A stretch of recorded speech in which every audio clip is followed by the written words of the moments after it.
এবার আমরা সবচেয়ে ইম্পর্টেন্ট যে ক্যালকুলেশনটা সেটা হচ্ছে এনার্জি ক্যালকুলেশন দেখবো।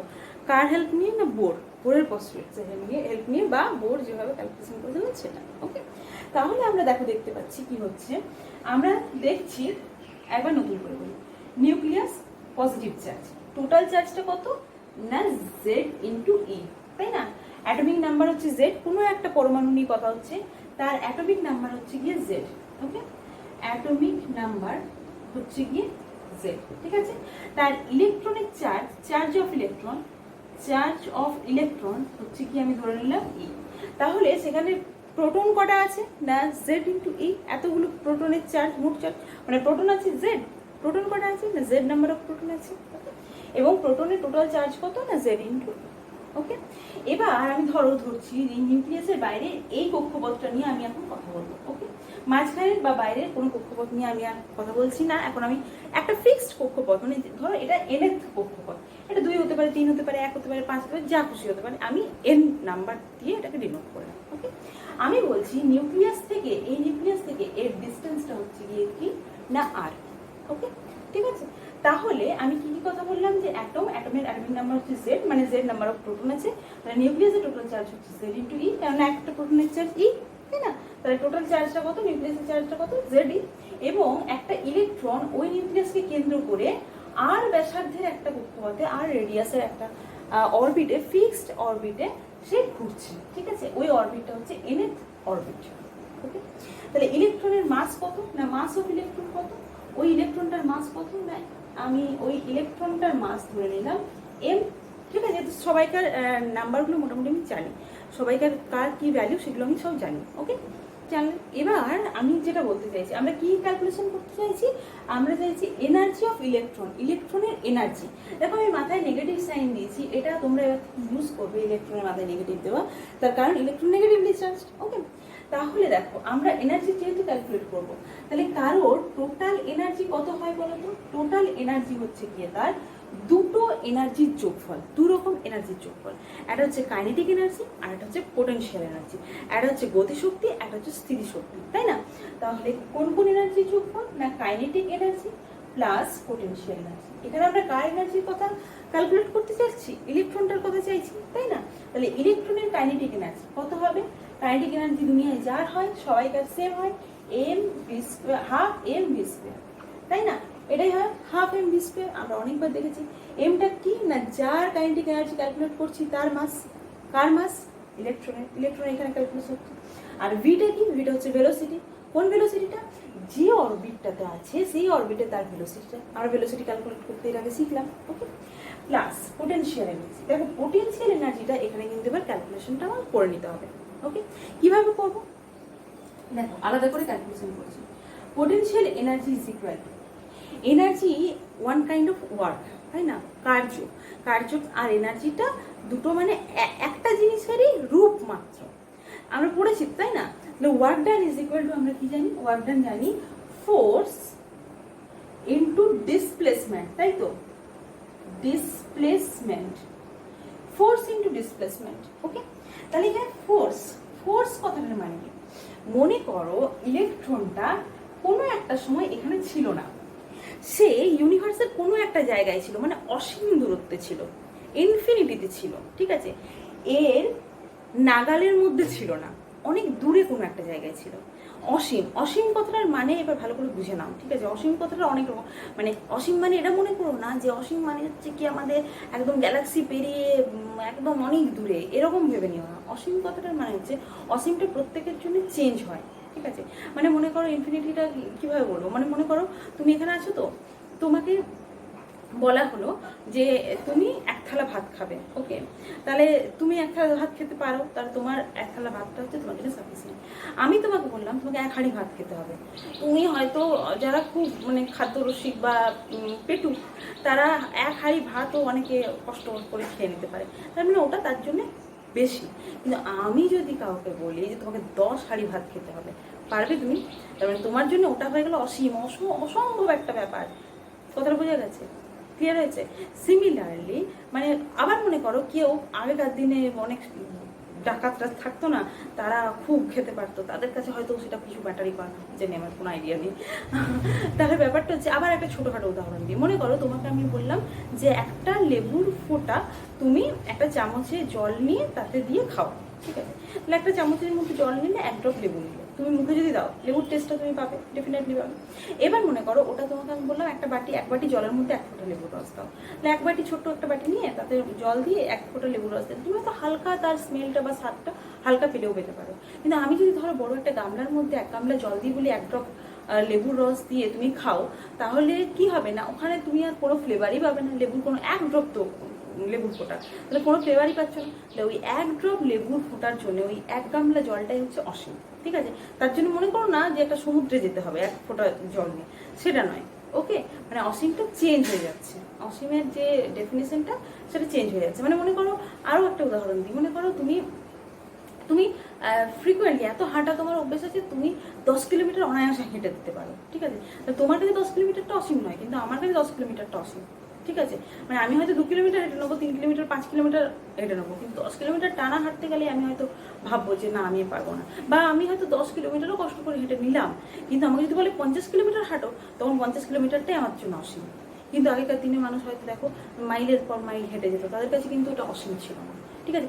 এখনো অনেকে যারা হেঁটে বিশ্ব ভ্রমণ করছেন তাদের কাছে ওটা অসীম নয়, ঠিক আছে? কিন্তু আমার কাছে সেটা অসীম। অসীমের ডেফিনেশন পাত্র বিভেদে আলাদা আলাদা হয়, ক্লিয়ার? তাহলে এখানে আমি বলছি যে ইলেকট্রনটা মনে করো অসীমে কোথাও একটা আছে, ওকে? কোথাও একটা অসীমে আছে, তাহলে সেখান থেকে ইলেকট্রনটাকে কে টানছে, আকর্ষণ করছে? না নিউক্লিয়াস। তাহলে নিউক্লিয়াস ওই অসীমে মনে করো এখানে আছে, ঠিক আছে? ওখান থেকে নিউক্লিয়াস ওই ইলেকট্রনটাকে আকর্ষণ করে নিজের দিকে নিয়ে আসার চেষ্টা করছে।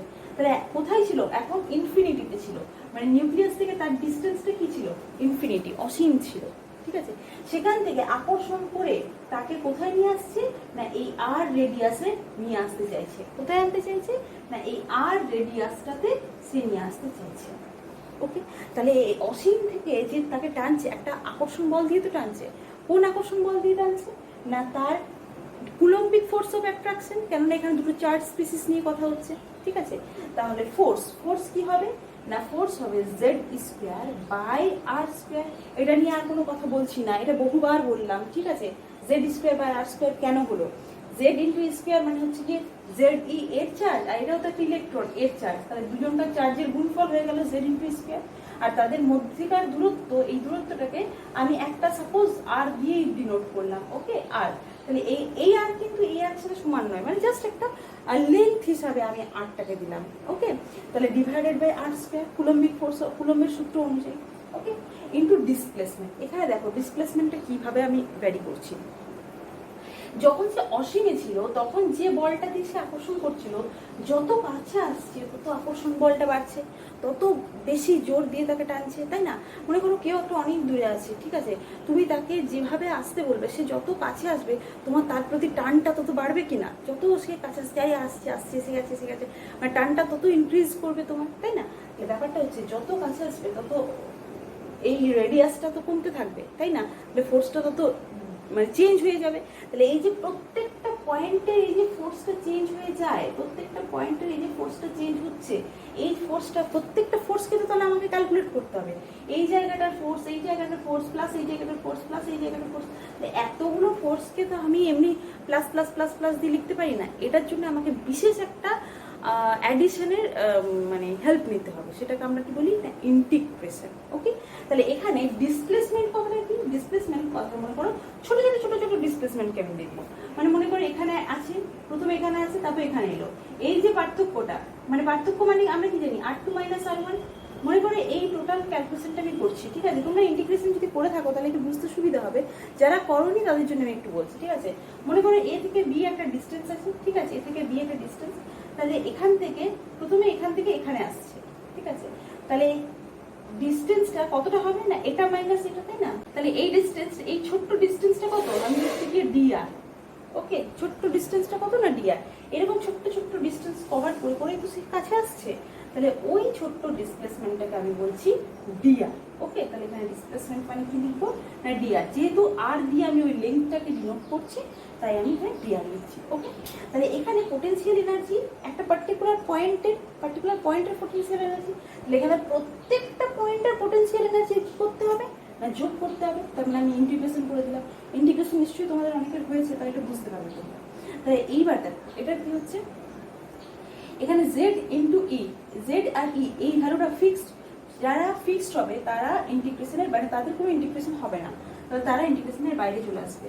তাহলে জেড স্কোয়ার ইন্টিগ্রেশনের বাইরে চলে এলো, ডিআর বাই আর স্কোয়ার এটার ইন্টিগ্রেশন হবে। ঠিক আছে, এবার এটার ইন্টিগ্রেশন আমরা যখন লিখবো, ওকে এটা আগে ইন্টিগ্রেশন করি, লিমিট দিয়ে করছি না, নর্মাল করছি। ওকে, তাহলে জেড স্কোয়ার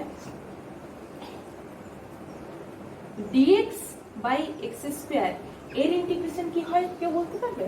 এটা হয় গিয়ে, মানে মনে করো এটা ইন্টিগ্রেশন করতে আছে, ওকে আমি সহজ করে বলি, X to the power N into D X এটার ইন্টিগ্রেশন কি হয় না X to the power N plus one by N plus one plus C. সমস্ত ইন্টিগ্রেশনের জন্য একটা কনস্ট্যান্ট টার্ম আছে। ঠিক আছে, কেন কনস্ট্যান্ট টার্ম আছে এটা ম্যাথের টিচার অবশ্যই তোমাদেরকে ভালোভাবে বলতে পারবেন। মানে কি হয় বলো তো, যখন ডেরিভেটিভ করি তখন কনস্ট্যান্ট টার্মগুলোর ডেরিভেটিভ জিরো হয়ে যায়। যখন আমরা ইন্টিগ্রেশন করছি ওই যে কনস্ট্যান্টটাকে জিরো করলাম সেটাকে তো ফেরত নিয়ে আসতে হবে, সেই জন্য আমরা একটা কনস্ট্যান্ট দিই। ঠিক আছে, যারা একদমই ইন্টিগ্রেশন করোনি তাদের জন্য এত কথা বোঝার দরকার নেই, জাস্ট এটুকু বুঝে রাখো যে ইন্টিগ্রেশন কিভাবে হয় না X to the power N যদি থাকে তার যখন আমরা ডিএক্স এর রেসপেক্টে ইন্টিগ্রেশন করব তখন ইন্টিগ্রেশনটা হয় এক্স টু দি পাওয়ার এই n plus one divided by N plus one, আর একটা কনস্ট্যান্ট টার্ম প্লাস সি লিখে দিই, প্লাস সি লিখবে তোমরা। ওকে, সি এর ভ্যালু বের করবে। ওকে, তাহলে এটা হচ্ছে, তাহলে এখানে আছে গিয়ে কি আর স্কোয়ার, তাহলে এখানে হচ্ছে নিচে আছে আর স্কোয়ার, উপরে গেলে কি হবে r to the power minus n into dr, তার ইন্টিগ্রেশন করছি, তাহলে কি হবে তাহলে r to the power minus minus কত আছে এখানে টু, তাই না minus two, r to the power minus two plus one by minus two plus one plus c, constant টার্মটা অবশ্যই দিতে হবে। ঠিক আছে, তাহলে এটা কি হয়ে গেল না r to the power minus one by minus one. ঠিক আছে, মাইনাস ওয়ান সামনে চলে এলো মানে মাইনাস সাইন হিসাবে, আর r to the power minus one, r to the power minus one হচ্ছে গিয়ে ওয়ান বাই আর লিখতে পারি, মাইনাস ওয়ান বাই আর। এটা পরে ইন্টিগ্রেশন করতে করতে হ্যাবিচুয়েটেড হয়ে যাবে, তোমরা দেখবে যে ওয়ান বাই, তার মানে আমরা বলতে পারি one by r square into dr এর ইন্টিগ্রেশন হবে minus one by r plus c. Okay, minus one by r plus c, clear হয়েছে? তাহলে আমরা এখানে লিখতে পারি one by r plus c. Okay, one by r plus c. Okay, এইবারে c এর ভ্যালুটা কত হবে সেটা আমাদেরকে ক্যালকুলেট করে বের করতে হবে, এটা মুছে দিচ্ছি। ঠিক আছে, তাহলে এবারে আমরা সি এর ভ্যালুটা ক্যালকুলেশন করবো। ঠিক আছে, সি এর ভ্যালুটা ক্যালকুলেশন কিভাবে করি দেখো, সি এর ভ্যালুটা ক্যালকুলেশন করি, এই যে চেঞ্জটা হচ্ছে এই চেঞ্জটাকে আমরা লিমিট আকারে লিখি। ওকে, লিমিট আকারে কিভাবে লিখবো না কোথা থেকে কোথায় আসছে, আরটা আছে ইনফিনিটি থেকে আর ডিস্টেন্সে আসছে, তাই না? তাহলে যেখান থেকে আসছে সেটাকে নিচে লিখবো লোয়ার লিমিট, আর যেখানে এসে পড়বে বা যেটা ফাইনাল ডেস্টিনেশন সেটাকে আমরা আপার লিমিটে লিখবো। ঠিক আছে, তাহলে কোথা থেকে আসছে না ইনফিনিটি থেকে আসছে, এখানে ভেরিয়েবল ফ্যাক্টর কে, ভেরিয়েবল ফ্যাক্টর আর, তাহলে আরটার ভেরিয়েশনটাই আমার লিমিট হিসাবে লেখা হবে। ওকে, তাহলে লোয়ার লিমিট হচ্ছে ইনফিনিটি, কারণ ইনফিনিটিতে আছে শুরুতে, তারপরে কোথায় এসে পড়ছে ফাইনাল ডেস্টিনেশনটা কোথায় না আর রেডিয়াস, তো আমি এটাকে আমি আর লিখলাম।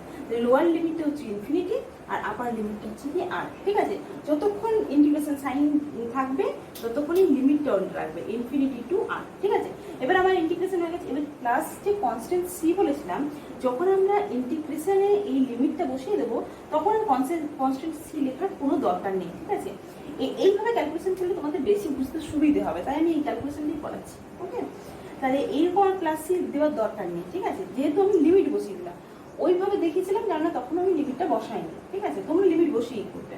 তাহলে ইনফিনিটি টু আর, যে যেভাবে অভ্যস্ত সেই সেভাবে করবে, আমি লিমিট বসিয়ে দেখাচ্ছি। ঠিক আছে, তাহলে এখানে কি হচ্ছে, তাহলে potential energy is equal to z square, বাইরে থাকলো, ভেতরে কি হচ্ছে minus one by r, minus one by r, এখানে কি হচ্ছে লোয়ার লিমিট এরকম নিচের দিকে লিখবো, যেহেতু আমার ইন্টিগ্রেশন হয়ে গেছে, লোয়ার লিমিট নিচে, ওপরে হচ্ছে কি আপার লিমিট আর। ওকে, তাহলে এবার নিয়মটা হচ্ছে যে upper limit minus lower limit. Okay, ভেরিয়েবলের জায়গাটাতে upper limit minus lower limit দেখিয়ে দিচ্ছি কেমন, জেড স্কোয়ার যেমন থাকবে সেরকম লেখো, মাইনাস 1/r আছে তো, আচ্ছা মাইনাসটাকে যদি ঠিক আছে থাক, মাইনাস 1/r ও আপার লিমিট কি আছে আর আরই থাকে। এবার একটা মাইনাস সাইন দিতে হবে, মানে upper limit minus lower limit. Okay, তাহলে আপার লিমিট এটা হলো কি upper limit minus lower limit এবার দেবো এই ভেরিয়েবলটাতেই দেবো -1/r, আর এর জায়গায় কত লিখবো না ইনফিনিটি লিখবো। ওকে, বোঝা গেছে? এই পুরো টার্মটা -1/r, মাইনাসটা তোমরা আগেও বের করে দিতে পারতে, অসুবিধা ছিল না কিছু। তাহলে -1/r মাইনাস অফ 1/ইনফিনিটি, 1/ইনফিনিটির ভ্যালুটা কত 0, তাহলে এই টার্মটা আমার পুরো 0 হয়ে গেল। যেহেতু 1/ইনফিনিটি ইজ ইকুয়াল টু 0, তাহলে এই টার্মটা আমার 0 হয়ে গেল। তাহলে কি থাকছে -z²/r, এই যে -z²/, এই স্টেপটা তোমরা আরো সহজভাবে এইভাবেও করতে পারো, কোনো অসুবিধা নেই। দেখো এইভাবেও করতে পারো, এই যে মাইনাসটা আমি শুরুতেই বাইরে লিখে দিচ্ছি, ঠিক আছে? তাহলে দেখো বুঝতে আরো বেশি সুবিধা হবে। -z² হলো, তাহলে 1/r, তাহলে আপার লিমিট লিখছি 1/r এর জায়গায় কত লিখবো আর এ লিখবো, মাইনাস লোয়ার লিমিট 1/লোয়ার লিমিট আর এর জায়গায় কত লিখবো না ইনফিনিটি, লোয়ার লিমিট লিখলাম। ওকে, তাহলে 1/ইনফিনিটি সমান কত হয়ে গেল 0, তাহলে কি হচ্ছে -z²/r, এই টার্মটা 0 হয়ে গেল। এটা তাহলে potential energy is equal to কত বেরোলো -z²/r। ওকে, দেখো তাহলে আমি কি বললাম, potential energy is equal to force into displacement. Force কার উপর ফোর্স ক্রিয়েট করছে না ইলেকট্রনের উপর, কে করছে না নিউক্লিয়াস। নিউক্লিয়াস ইনফিনিটি থেকে সে টেনে আর ডিস্টেন্সে নিয়ে আসার চেষ্টা করছে। ওই টার্মটা যে বলটা দিচ্ছে সেই বলটা কত না আকর্ষণ বল, কুলম্বিক ফোর্স অফ অ্যাট্রাকশন। সেটা প্রত্যেকটা স্টেপে চেঞ্জ হচ্ছে, তাহলে প্রত্যেকটা স্টেপের এনার্জিটা আমাকে ক্যালকুলেট করে বার করতে হবে, সাম আপ করতে হবে। সেই জন্য আমি ইন্টিগ্রেশন করছি। তাহলে z²/r² ইন্টু dr, এর ইন্টিগ্রেশনটা কত হচ্ছে না এর ইন্টিগ্রেশনটা হচ্ছে গিয়ে -z²/r। ওকে, কি পোটেনশিয়াল এনার্জি কি হচ্ছে -z²/r। ওকে, তাহলে এখানে আমি যে পোটেনশিয়াল এনার্জি লিখলাম সেটা প্লাস পোটেনশিয়াল এনার্জি কত হবে -z²/r। ওকে, আমি বাকি টার্মটা মুছে দিচ্ছি, এটা পুরোটা মুছে দিচ্ছি। ওকে, এটা আশা করি সবাই বুঝতে পেরেছো। যদি কেউ না বুঝতে পেরে থাকো, ইন্টিগ্রেশনটা তোমাদের ম্যাথের স্যারকে বলবে ইন্টিগ্রেশনটা ভালোভাবে বুঝিয়ে দিতে, এবং তাতে প্রচুর অঙ্ক প্র্যাকটিস করবে, তাহলেই দেখবে এই জিনিসটা সম্বন্ধে তোমরা সড়গড় হয়ে যাবে। ওকে, তাহলে is equal to half of mv² minus প্লাসে মাইনাসে কি হয় -z²/r। ওকে, এইবারে দেখো mv², এইটাকে আমরা চেঞ্জ করবো, কিভাবে করবো দেখো, আমরা পড়লাম z²/r², এটা কি force of attraction, coulombic force of attraction, একটু তো পড়েছি, ইজ ইকুয়াল টু mv²/r। এটা কি mv²/r, এটা হচ্ছে কি আমাদের সেন্ট্রিফিউগাল ফোর্সটা, তাই না, বাইরের দিকের ফোর্সটা। এই দুটো ফোর্স সমান, এটা তো আমরা প্রথম দিন থেকে পড়ে আসছি। তাহলে এখান থেকে আমরা বলতে পারি দেখো mv², এই টার্মটা যদি রেখে দিই mv², এটা আমরা রেখে দিলাম, ইজ ইকুয়াল টু কত লিখতে পাচ্ছি আর এর সাথে r² এর একটা ক্যান্সেল আউট করলে কি দেখতে পাচ্ছি z²/r পাচ্ছি এটা। তাহলে দেখো এই mv² এর জায়গায় আমি এই ভ্যালুটা পুট করতে পারি, পারি নিশ্চয়ই। তাহলে ফ্রম দিস আমরা কি লিখবো half into z²/r minus z²/r। দেখো এখানে হচ্ছে হাফ z²/r মাইনাস z²/r, এই বিয়োগটা করলে কি হবে, এক কাজ করো z²/r কমন নিই না, z²/r যদি কমন নিই তাহলে হাফ -1, তাহলে 1 মাইনাস হাফ কত হয় হাফ, তাই না, ক্যালকুলেশনটা করো। তাহলে এখানে কত হবে মাইনাস হাফ হবে, তাহলে মাইনাস z²/2r লিখতে পারি। এই দেখো হাফ -1, এটা করলে কত হবে, এটাও কি করে দেখাতে হবে 1 মাইনাস 2/2 সমান কত হচ্ছে -1/2। এই -1/2টা এখানে পুট করে দিলাম, এই যে -1/2, ক্লিয়ার।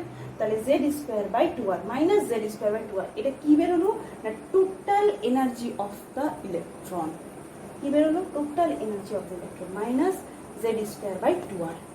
তাহলে আমি ফ্রেশ করে লিখছি ওপরে। এই ক্যালকুলেশনটা সবাই বারবার প্র্যাকটিস করবে, খুব করে প্র্যাকটিস করবে, এটা খুব ইম্পর্টেন্ট কিন্তু। তাহলে total energy is equal two minus z²/2 into 1/r লিখতে পারি, 2rটা কি 1/r, কেন 1/r লিখলাম দেখো আর এর এক্সপ্রেশন আমরা ডে 1-এ বের করেছিলাম, মনে আছে? R is equal to n square H square divided by 4 square M Z square, মনে আছে? বের করেছিলাম, এটা নিশ্চয়ই মনে আছে, এটা দিয়ে অঙ্ক করেছিলাম আমরা। তাহলে এই এক্সপ্রেশনটা আমরা এখানে পুট করব, ঠিক আছে? তাহলে কি লিখছি? Minus z square by 2 into 1 by, r জায়গায় কি লিখবো না, n square H square divided বাইটা উপরে চলে যাবে, divided by 4 square M Z square. দেখো লিখতে পারি। এবার যা যা কমন আছে সেগুলোকে মানে ক্যান্সেল হলে ক্যান্সেল করো, অ্যাডিশন করতে গেলে অ্যাডিশন করো, যা আছে করো, প্রোডাক্ট বের করো। তাহলে কি আছে দেখো, 2 কাটা গেল 2, তাহলে 2 pi square M Z square into E to the power 4, দেখো ই স্কোয়ার আর E square into 4 by N square H square. আর সামনের এই নেগেটিভ সাইনকে কখনোই আমরা ভুলবো না, ঠিক আছে? তাহলে টোটাল এনার্জি কত বেরোলো? Minus 2 pi square M Z square divide 4 by N square H square. Okay, এটা কি বেরোলো? Total energy of the electron. এখানে এই যে সামনের নেগেটিভ সাইন, এই নেগেটিভ সাইনটা কি মিন করছে? খুব সহজ, নেগেটিভ কথাটার মানে কি? ঋণাত্মক কথাটার মানে কি? তার কাছে নেই, জিনিসটা নেই। কি নেই? না এনার্জি নেই। কেন নেই? তার কারণ ধরে নাও, যখন ইলেকট্রনটা ইনফিনিটিতে ছিল, যখন ইলেকট্রনটা নিউক্লিয়াসের কাছাকাছি ছিল না, অনেক দূরে ছিল, তখন তার এনার্জি কত ছিল? না 0। কত ছিল? না 0 ছিল, ঠিক আছে? খুব ইমোশনাল একটা এক্সপ্লেনেশন। যখন দূরে ছিল তখন তার এনার্জি আমরা ধরে নিচ্ছি 0 ছিল। ওই ইনফিনিটি থেকে সে যত নিউক্লিয়াসের কাছে আসছে তত এনার্জি লিবারেট করতে করতে আসছে। ছিল কতটা এনার্জি? 0। এরপরও লিবারেট করছে, মানে কোন দিকে যাবে? নেগেটিভের দিকে, তাই না? এটা যদি 0 হয়, এদিকটা পজিটিভ আর এই দিকটা হচ্ছে কি নেগেটিভ, তাহলে তার ছিল এনার্জি 0। এবার তাকে তুমি টানছো, তার পজিটিভ কোনো এনার্জি ছিল না, ছিল 0 অ্যামাউন্ট অফ এনার্জি। এবার তার ভেতর থেকে সে এনার্জি লিবারেট করছে, তাহলে তার এনার্জি কত হবে? ক্রমশ নেগেটিভ হবে, ক্রমশ নেগেটিভ হবে। যত নিউক্লিয়াসের কাছে আসবে তত এনার্জিটা কি হবে? না নেগেটিভ হতে থাকবে, নেগেটিভিটিটা বাড়তে থাকবে। ক্লিয়ার হয়েছে? মানে এক্সপ্লেনেশনটা দিতে গিয়ে আমার একটা উদাহরণ মনে পড়ছে। মানে যখন আমাদের লকডাউন শুরু হয়েছিল, তখন যে সমস্ত আমাদের পরিযায়ী ভাইয়েরা, দাদারা, দিদিরা সবাই বাইরে ছিলেন, তাদের এনার্জি মানে তাদের কাছে হয়তো মানে তাদের আর্থিক স্টেবিলিটি আমি ধরে নিচ্ছি তাদের কাছে 0 ছিল, ঠিক আছে? তারা যত তাদের নিউক্লিয়াস আকর্ষণ করছে, মানে কি তাদের বাড়ি, তাদের নিউক্লিয়াস মানে কি তাদের পরিবার আকর্ষণ করছে তাদেরকে। এরকম রোগের পরিবেশে নিশ্চয়ই কেউ চাইবে না বাইরে থাকতে, সবাই নিজের বাড়িতে থাকতেই চাইবে, তাই না? এবং তাদের অনেক রকম কন্ডিশন ছিল, আমরা সবাই জানি। যত তারা বাড়ির কাছাকাছি আসছে তত তাদের একে তো তাদের এনার্জিটা 0, এবার তারা যত বাড়ির কাছাকাছি আসছে তাদের কোন এনার্জিটা লিবারেট করছে? তাদের ইন্টারনাল এনার্জি লিবারেট করে তারা বাড়ি আসছে। কেউ হেঁটে আসছে, কেউ সাইকেলে আসছে, মানে শারীরিক যে শক্তিটা, মানে যে শক্তিটা এবার তার ভেতর থেকে যাচ্ছে, মানে তার নেগেটিভ হয়ে আসছে, শরীরের শক্তি সমস্ত খরচ করতে করতে আসছে, আর তার পজিটিভ কোনো এনার্জি নেই। এবার সব ওই 0 থেকে এনার্জি ডিক্রিজ করছে, মানে তার এনার্জি কি হচ্ছে? ক্রমশ নেগেটিভ হচ্ছে। ক্লিয়ার হয়েছে? বুঝতে পারলাম? মানে মনে করো এখানে, এবার ভালো করে দেখো, তাহলে এটা একটা অরবিট, মনে করো এখানে একটা অরবিট আছে, এখানেও একটা অরবিট আছে, ওকে?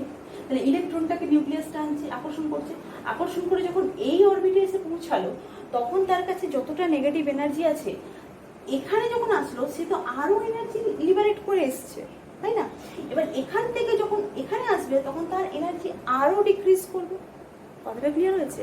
তার মানে আমি বলতে পারি এখানের তুলনায় এই জায়গাটাতে তার ওপরের স্টেটে এনার্জিটা তুলনামূলক বেশি। মানে যখন n ইজ ইকুয়াল টু 3-তে আসছে তখন তার যা এনার্জি, যখন সে 2-তে আসবে, n ইজ ইকুয়াল টু 2-তে আসবে, 2 নাম্বার অরবিটে যখন আসবে, তখন আরো এনার্জি তাকে লিবারেট করতে হবে। মানে 3 নাম্বার স্টেটের যা এনার্জি, তার তুলনায় 2 নাম্বার স্টেটের এনার্জিটা আরো কম। সেখান থেকে যখন সে 1 নাম্বার এনার্জিটা মানে এনার্জি 1 নাম্বার স্টেটে আসবে, তখন তাকে আরো vast amount of energy release করতে হবে। মানে 1 নাম্বারের এনার্জি, 1 নাম্বারের যখন ইলেকট্রনটা এসে পৌঁছাবে তখন তার এনার্জি আরো কম, আরো ডিক্রিজ করবে, আরো নেগেটিভ হয়ে যাবে। কথাটা বোঝা গেছে? তাহলে আমি ফার্স্ট দিন বইয়ের পস্টুলেটস পড়ার সময় বলেছিলাম বা ওটা পড়েছিলাম যে নিউক্লিয়াস থেকে যত আমরা বাইরের শক্তি স্তরে যাবো তত এনার্জিটা ইনক্রিজ করবে। কেন ইনক্রিজ করবে বুঝতে পেরেছো? আচ্ছা, আমরা ম্যাথমেটিক্যালি একটু দেখে নিই। ই ইজ ইকুয়াল টু আমরা তাহলে কি পেলাম?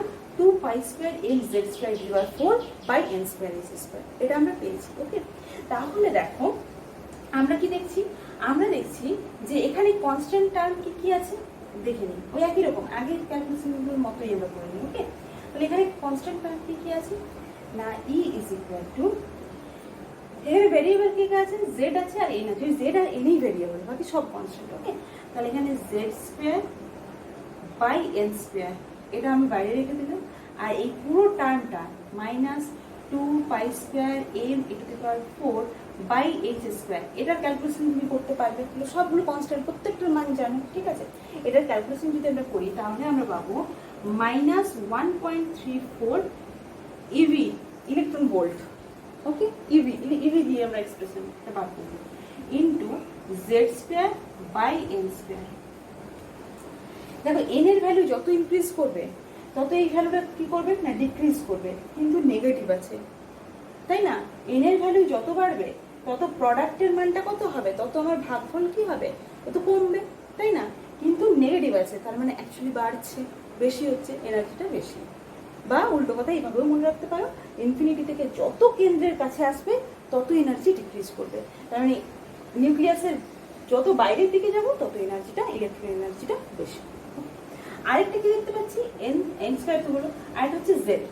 অ্যাটমিক নাম্বার যত ইনক্রিজ করবে তত তার এনার্জিটা, ইলেকট্রন এনার্জি বাড়বে। মানে হাইড্রোজেনের এক একটা ইলেকট্রনের যা এনার্জি, হিলিয়ামের তার তুলনায় বেশি, লিথিয়ামের আরো বেশি, তারপরে যার যাবে তাদের আরো বেশি। ঠিক আছে, মানে এই মানে নিউমেরিক্যাল টার্মটা বেশি, আই মিন নিউমেরিক্যাল টার্মটা বেশি। ওকে, কিন্তু নেগেটিভ দিক থেকে বেশি, মানে অ্যাকচুয়ালি এনার্জিটা কম। ঠিক আছে, মানে তত vast amount of energy say liberate করে এসছে। মানে জেড এর ভ্যালু যত ইনক্রিজ করছে তত ওর আকর্ষণ পাওয়ারটা বেশি, যত বেশি আকর্ষণ করে সে কাছে টানছে তত সে বেশি বেশি এনার্জি লিবারেট করে আসছে। ঠিক আছে, যত আপনার অ্যাটমিক নাম্বারটা ইনক্রিজ করবে তত আকর্ষণ বলটা ইনক্রিজ করবে, মানে তত সে vast amount of energy liberate করে আসবে। ক্লিয়ার, বোঝা গেছে?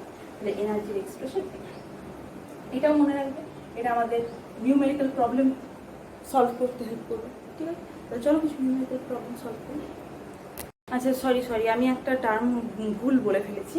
আমি বললাম যে ই ইজ ইকুয়াল টু 1.36, বললাম তো 1.36 নয়, 13.6 ইলেকট্রন ভোল্ট। ওকে, 13.6 electron volt into z²/n², 13.6 electron volt into z²/n²।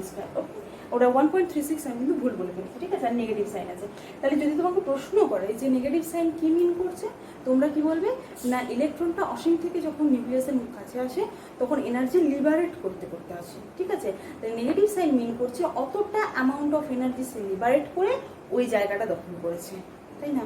তুমি যদি কোনো একটা জায়গা দখল করতে চাও, সমাজে যদি কোনো একটা প্রতিষ্ঠা পেতে চাও, তোমাকে আগে নিজের ইন্টারনাল এনার্জি খরচ করতে হবে। তুমি যত ইন্টারনাল এনার্জি খরচ করবে তত তুমি সুপ্রতিষ্ঠিত হতে পারবে, তত তুমি নিউক্লিয়াসের কাছাকাছি আসতে পারবে, মানে তুমি যেটা পেতে চাইছো সেটা তুমি পাবে, তাই না? ওকে ওকে, তাহলে ই ইজ ইকুয়াল টু আমরা কি দেখতে পাচ্ছি, -13.6 z²/n²। ওকে, তাহলে এখানে দেখো এনার্জি এক নম্বর stated, n is equal to যখন 1 তখন তার energy E1 is equal to কত হবে, মনে করো হাইড্রোজেনের জন্যই আমি ক্যালকুলেট করছি, মানে যেখানে z ইজ ইকুয়াল টু 1, এটার জন্যই আমি ক্যালকুলেট করছি। ওকে, সাপোজ তাহলে -13.6 ইন্টু 1² ডিভাইডেড বাই 1², এত ইলেকট্রন ভোল্ট, তাই না? তাহলে কত হচ্ছে -13.6 ইলেকট্রন ভোল্ট। ওকে, তাহলে মনে করি এবার n ইজ ইকুয়াল টু 2, তাহলে E2 ইজ ইকুয়াল টু কি হবে, -13.6 ইন্টু 2² ডিভাইড 2², এটা 1ই থাকলো, এটা তো সারা জীবন 1ই থাকবে, z ইজ ইকুয়াল টু 1, যেহেতু অ্যাটমিক নাম্বারের কথা, এখানে আসলে মধ্যে হাইড্রোজেনের কথা বলছি। ঠিক আছে, তাহলে z is equal to 1² divided by কি হচ্ছে না 2² is equal to -13.6 divided by 4, কত হবে ক্যালকুলেশন করো, 4×3 = 12.16, 4×4 = 16, 3.4 ইলেকট্রন ভোল্ট। ঠিক আছে, মাইনাস, এটা মাইনাস, তাহলে n ইজ ইকুয়াল টু 3, তার এনার্জি স্টেটটা কত হবে, E3 ইজ ইকুয়াল টু -13.6, এটা তো 1ই থাকলো, ডিভাইডেড বাই 3², তাই না, এটা স্কোয়ার। ওকে, তাহলে 3×3 = 9, -13.6 divided by 9, okay, is equal to কত হচ্ছে 1 পয়েন্ট নাকি 9, 1.5 ইলেকট্রন ভোল্ট প্রায়। তাহলে n ইজ ইকুয়াল টু যখন 4 তখন E4 কত হচ্ছে -13.6 ইনটু 1 স্কয়ার ডিভাইডেড বাই 4 এর স্কয়ার, তাহলে কত হচ্ছে -13.6 এর negative, okay, -13.6 divided by 16 is equal to কত হবে, এটা 0 পয়েন্ট সামথিং হবে, 0.32 নাকি 0.85 ইলেকট্রন ভোল্ট, ওকে। তাহলে n ইজ ইকুয়াল যখন 5 হবে তখন কি হবে -13.6 ডিভাইডেড বাই 25 হবে। n ইজ ইকুয়াল যখন 6 হবে তখন কত হবে -1.36 ডিভাইডেড বাই 36 হবে। তার মানে এনার্জিটা দেখতে পাচ্ছ, প্রথমেরটা যদি হয় 13.6 ইলেকট্রন ভোল্ট, পরেরটা হচ্ছে -3.4 ইলেকট্রন ভোল্ট। মানে আমার যদি শক্তির স্তর আমি এইভাবে ক্রমশ বাড়ছে -13 আর -3, এর তুলনায় এর এনার্জি বেশি মানলাম, কিন্তু ডিফারেন্সটা বুঝতে পারছো। মনে করো এটা হচ্ছে কি n ইজ ইকুয়াল টু 1 এর state, n is equal two 1 এর স্টেট, ওকে। তাহলে তারপরের এনার্জি স্টেটটা হবে এখানটাতে কত, n ইজ ইকুয়াল টু 2, এর এনার্জিটা কত -13.6 ইলেকট্রন ভোল্ট, এর এনার্জিটা হচ্ছে কি -3.4 ইলেকট্রন ভোল্ট। তারপরের যে গ্যাপটা এনার্জির গ্যাপটা সেটা কত হচ্ছে, তারপরের এনার্জির গ্যাপটা কত হচ্ছে -15, মানে তার অর্ধেক এরকম -1.5 ইলেকট্রন ভোল্ট, ওকে। তারপরের এনার্জির গ্যাপটা দেখো 0.85, মানে আরো কম, এখানটাতে আছে -0.85, তারপরেরটা আরো কমে যাবে, তারপরেরটা আরো কমে যাবে, তারপরের এনার্জি গ্যাপটা আরো কমে যাবে, ঠিক আছে। এইরকম ভাবে ক্রমশ ডিক্রিজ করতে থাকবে, মানে দুটো এনার্জি স্তরের মধ্যে যে এনার্জির ডিফারেন্স সেটা কমতে থাকবে, সেটা হ্রাস পেয়েছে। ক্লিয়ার হয়েছে, বোঝা গেছে যে এনার্জি স্তরটা কিভাবে চেঞ্জ হতে থাকে সেটা বুঝতে পারলে নিশ্চয়ই। ধরো তোমাকে প্রশ্ন করলো যে হাইড্রোজেন নিয়ে কথা হচ্ছে, ঠিক আছে। হাইড্রোজেনের প্রথম কক্ষপথের যে এনার্জি সেটা দেওয়া আছে এত পার অ্যাটম, মানে প্রত্যেকটা অ্যাটমের প্রথম কক্ষপথের এনার্জি হচ্ছে কি এত। তাহলে তুমি 5 নাম্বার কক্ষপথের যে শক্তি সেটা ক্যালকুলেট করো, এটা 3 নাম্বার 4 5, ঠিক আছে। 5 নাম্বার কক্ষপথের শক্তিটা তুমি ক্যালকুলেট করো, তখন কি করে বার করবে দেখো। তাহলে আমরা এনার্জির এক্সপ্রেশন কি দেখেছি, ওই একই রকম রেডিয়াসের যেরকম ভাবে দেখেছিলাম এখানেও তাই দেখবো। E is equal to -2π² mz² = 4 by n² h², okay, clear আছে। তাহলে এখানে দেখো এখানে ভেরিয়েবল টার্ম কি ছিল z² বাই n², তাহলে -z² বাই n² আমি যদি আলাদা করে দিই, বাকি পুরো টার্মটা আমরা ক্যালকুলেশন করেছিলাম, কত করেছিলাম 13.6 ইলেকট্রন ভোল্ট, ওকে। এখানে ইলেকট্রন ভোল্ট থেকে আমরা জুলে নিয়ে আসতে হবে, তাই না। ইলেকট্রন ভোল্ট থেকে আমাদেরকে কিসে নিয়ে আসতে হবে, জুলে। তাহলে আমরা জানি 1.602 × 10⁻⁻19 জুল, ঠিক আছে। এই এক্সপ্রেশনটা মনে রাখবে, ঠিক আছে। 1 electron volt is equal two 1.6022 × 10⁻⁻19 joule. মানে আমরা পড়েছি না যে কুলম জুলের একক হচ্ছে 1.6 × 10⁻⁻19 জুল। আমাদের এসআই একক, এসআই এনার্জির চার্জের এসআই এককটা হচ্ছে 1.6 × 10⁻⁻19 জুল, সেটা এখানে কাজে লাগছে, ওকে। তাহলে এখানে ইলেকট্রন ভোল্টের জায়গায় এই ভ্যালুটা আমরা বসাবো, তাহলে কি হচ্ছে -z² by n² into 13.6 into 1.6, এই যে এক্সপ্রেশনটা এটা গুণ করে দেবো, ওকে। 1.6 ইন্টু 10⁻⁻19 জুল। এবার এখানে আমাদের 1 নাম্বার, তাহলে এটা তো 1 নাম্বার কক্ষপথের এনার্জি, তাই না, এটাই তো 1 নাম্বার কক্ষপথের এনার্জি। z = 1 হয়ে যাবে, n = 1, তার মানে এটা E1 বলতে পারি। তাহলে E5 = কি বলবো -z² মানে 1, যেহেতু হাইড্রোজেন নিয়ে কথা হচ্ছে, এখানে হাইড্রোজেনের কথা বলা হয়েছে, হাইড্রোজেনের z = হচ্ছে কি 1, তাহলে ডিভাইডেড বাই n², n এর ভ্যালুটা কত হবে না 5 এর স্কয়ার, এখানে n এর ভ্যালু কত হচ্ছে না 5 নাম্বার কক্ষপথের কথা বলা হচ্ছে, তাহলে 5² ইনটু এই যে এক্সপ্রেশনটা এটা পুরোটা যোগ করবে, তার মানে এইটা ডিভাইডেড বাই 5² মানে কত হচ্ছে 25, উপরের এক্সপ্রেশনটা ডিভাইডেড বাই 5 হচ্ছে 25, ক্যালকুলেশন করবে যেটা হবে তত যোগ। ক্লিয়ার আছে। এইভাবে তাহলে ম্যাথমেটিক্যাল প্রবলেমগুলো সলভ করবো আমরা, ওকে।